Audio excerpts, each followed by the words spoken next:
Hello दोस्तों, आज हम पढ़ेंगे एक ऐसे टॉपिक के विषय में जो आपको कक्षा 12वीं के बोर्ड एग्जाम में 8 नंबर पक्का दिलाएगा। मैं 100% गारंटी के दावे के साथ कह सकता हूं कि हाँ, अगर आप इसे पढ़ लेते हैं तो आपको ज़रूर 8 नंबर मिलेगा। जी हाँ दोस्तों, आपको 8 नंबर ज़रूर मिलेगा। चलिए दोस्तों, इस टॉपिक के विषय में देखते हैं।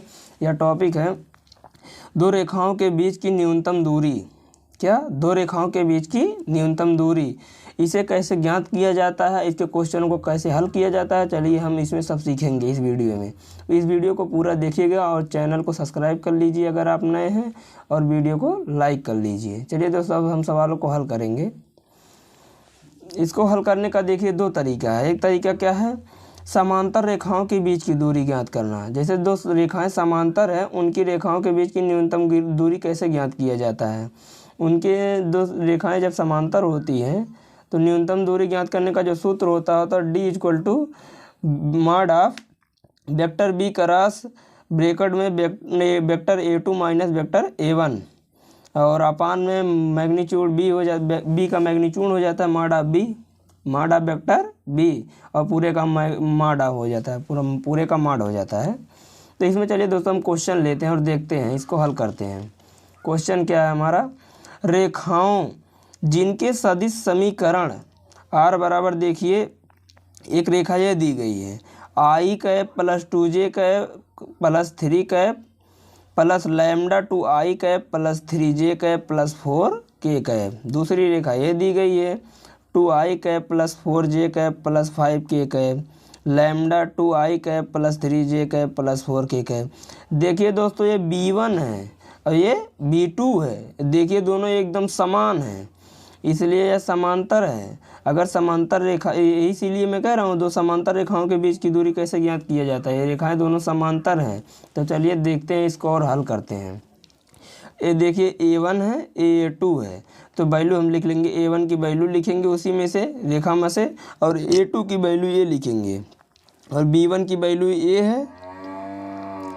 B1 की देखिए B1 A है और B2 है, दोनों बराबर है, तो क्या हो जाएगा, vector B1 equal to vector B2 equal to B। इन दोनों जो इक्वल टू जो बराबर हैं, इसको हम वेक्टर B मान लेंगे। तो वेक्टर B बराबर, दोनों जो रेखाएं जब बराबर है तो उसका एक ही लिया जाएगा, तो हो जाएगा 2i cap plus 3j cap plus 4k cap. और vector A2 minus vector A1, जब वेक्टर इसमें से जब इसको घटाएंगे तो vector A2 minus vector A1 बराबर क्या हो जाएगा, i cap plus 2j cap plus 2k cap. अब कुछ करना नहीं है दोस्तों, बस इसी सूत्र में केवल उठा के हमें धर देना है। और इसमें एक चीज़ और निकालना है, vector B cross A2 vector minus A1 vector, इसको और निकाल लेते हैं, इसीलिए इसके बाद इसके सूत्र में धर देंगे। तो इसको निकालने के लिए i cap j cap k cap, आप भी तो पढ़ा होगा, बस उसी तरीके से ये भी लगेगा। तो अगर हमें आई वाला निकालना है, आई वाले को छोड़कर इसका गुणा हो जाएगा, ऐसे निकालेंगे। तो हमने निकाला है, देखिए इसका क्या आएगा, -2i cap plus k cap, और इसका मैग्नीट्यूड ले लेंगे, मॉड लेंगे तो क्या आ जाएगा, 2 का -2 का मॉड हो जाएगा 4 √4, इसका भी आ जाएगा -1 का एक ही होता है, तो 4 1 5 √5। देखिए हमने निकाला है, -2 का अंडर वर्ग लेंगे तो हो जाएगा 4, और प्लस 1 5, तो अंडर इसका हो जाएगा 5। और हमें देखिए सूत्र में जो है यहाँ पर b का भी मॉड लेना है। तो b का जो b दिया गया है, b कौन है, b यही है 2i cap plus 3j cap plus 4k cap.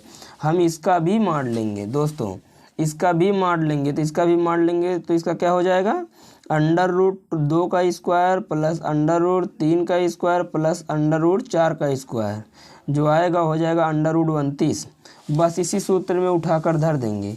इसकी जो वैल्यू आई है, इसकी वैल्यू 5 आई है, देखिए हमने निकाला है ना, vector B cross vector A2 minus vector A1 equal to कितना है, √5 आया है। तो √5 आया है, और इसके बाद जो वेक्टर B का मैग्नीट्यूड हमने लिया है वो √29 आया है। तो हम क्या करेंगे, √5 अपान √29 लिख देंगे इसी सूत्र के हिसाब से, तो यही इसका आंसर हो जाएगा। चलिए दोस्तों, अब हम देखते हैं दो असमांतर रेखाओं के बीच की न्यूनतम दूरी कैसे ज्ञात किया जाता है। चलिए दोस्तों देखते हैं। अब सूत्र यही दिया गया है। सूत्र क्या दिया गया है इसका, mod of vector b1 cross vector b2 dot vector a2 minus vector a1 अपान में mod of vector b1 cross vector b2। बस ऐसे इस सूत्र में रखेंगे हम सभी सवालों को। देखिए हमने एक सवाल लिया रेखाओं, ये दो रेखाएं दी हुई हैं, दो रेखाएं दी हुई हैं, इन्हीं दो रेखाओं के बीच को हमें जो न्यूनतम दूरी ज्ञात करना है। तो कोई ये रेखाएं किस टाइप की दी हुई हैं, चलिए देखते हैं। आप vector r equal to vector a1 plus lambda b1 और vector r equal to vector a2 plus lambda b2 vector, इसी टाइप की दो रेखाएं जो है ये दी हुई हैं। ये असमांतर रेखाएं हैं, समान नहीं हैं। तो असमांतर रेखाओं को निकालने के लिए हम पहले वेक्टर a1 ज्ञात करेंगे। ये वेक्टर a1 दिया गया है, वेक्टर a2 दिया गया है, इसकी वैल्यू लिखेंगे। ये वेक्टर b1 दिया गया है, वेक्टर b2 दिया गया है, इसकी भी वैल्यू लिखेंगे। इसके बाद vector a2 minus vector a1 करेंगे तो वैल्यू ये आ जाएगा i cap minus three J cap हो गया, 3j cap minus 2k cap. तथा अब क्या निकालेंगे हम, vector b cross vector b1 cross vector b2, तो इसका क्रॉस प्रोडक्ट लेंगे उसी प्रकार से जैसे हमने पहले किया था क्रॉस प्रोडक्ट वैसे ही हल होता है। तो इसका जब क्रॉस प्रोडक्ट हम लेंगे तो जो आएगा minus 3i cap plus 3k cap. तो इसका हम मैग्नीट्यूड ले लेंगे, जो आया इसकी value vector b1 cross vector b2 का हम मैग्नीट्यूड यानी मॉड लेंगे। मॉड लेने पर क्या आ जाएगा, इसका जब मॉड लेंगे तो मॉड लेंगे क्या हो जाएगा, 3 त्रिका 9 हो जाएगा, 3 त्रिका 9 हो जाएगा, 9 9 18 होता है, अंडर रूट 18 हो जाएगा।